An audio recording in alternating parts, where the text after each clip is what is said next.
Salut tout le monde, dans la dernière vidéo on parlait de mes écrans de données que j'utilise en course à pied.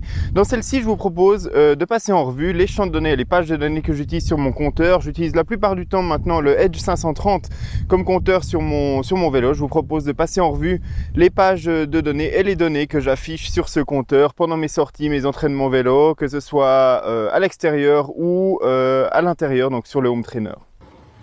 Voilà, donc sur mon premier écran de données, j'affiche les données principales que je vais utiliser le plus souvent.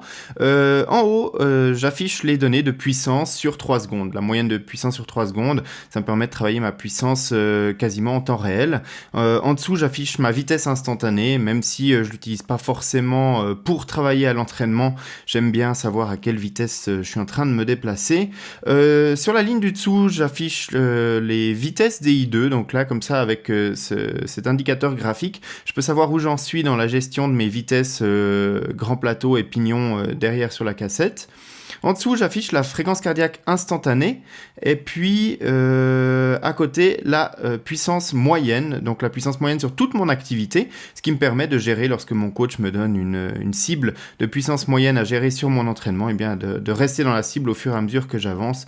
Et puis les deux lignes du dessous, et bien tout simplement le chronomètre total de ma sortie et la distance totale de ma sortie également. Donc voilà, sur le premier écran de données, c'est vraiment les données que j'utilise le plus fréquemment. Sur mon second écran de données, j'affiche sur les deux premières lignes les mêmes informations que sur ma première page, c'est-à-dire le nombre de watts sur 3 secondes et puis en dessous la vitesse. Et puis dans les 6 champs qui sont dessous, j'affiche des informations plus générales sur ma sortie mais que je consulte moins souvent. La première, c'est la vitesse moyenne de ma sortie. Je ne l'utilise pas comme base d'entraînement, mais quand je suis en train de réaliser un parcours type, j'aime bien pouvoir regarder où j'en suis au niveau de la moyenne. Ça me donne une indication générale sur la performance que je suis en train de réaliser ce jour-là, même si les watts sont une indication plus précise. Ensuite, à côté, j'ai la cadence de pédalage qui peut être utile d'afficher quand on travaille spécifiquement cette cadence sur certains segments.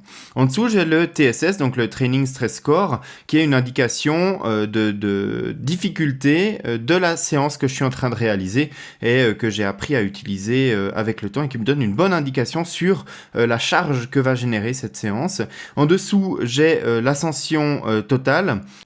Et puis sur les deux champs du dessous, j'affiche tout simplement l'heure et la température actuelle.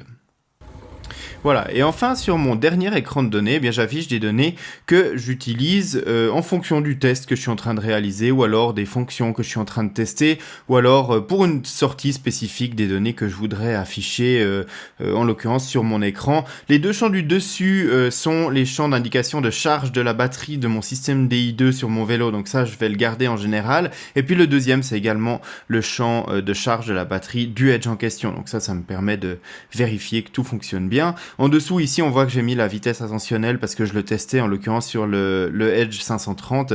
Et puis, sinon, des données un petit peu génériques d'altitude, d'ascension totale, de coucher du soleil ou alors le degré de pente.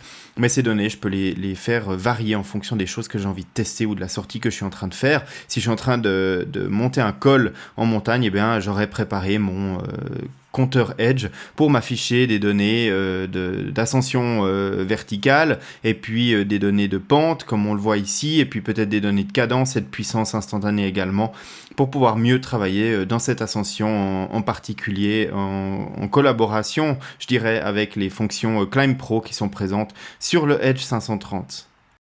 Voilà ce que je pouvais vous dire par rapport aux pages de données et aux champs de données que j'utilise sur mon compteur Edge pour mes activités cyclistes.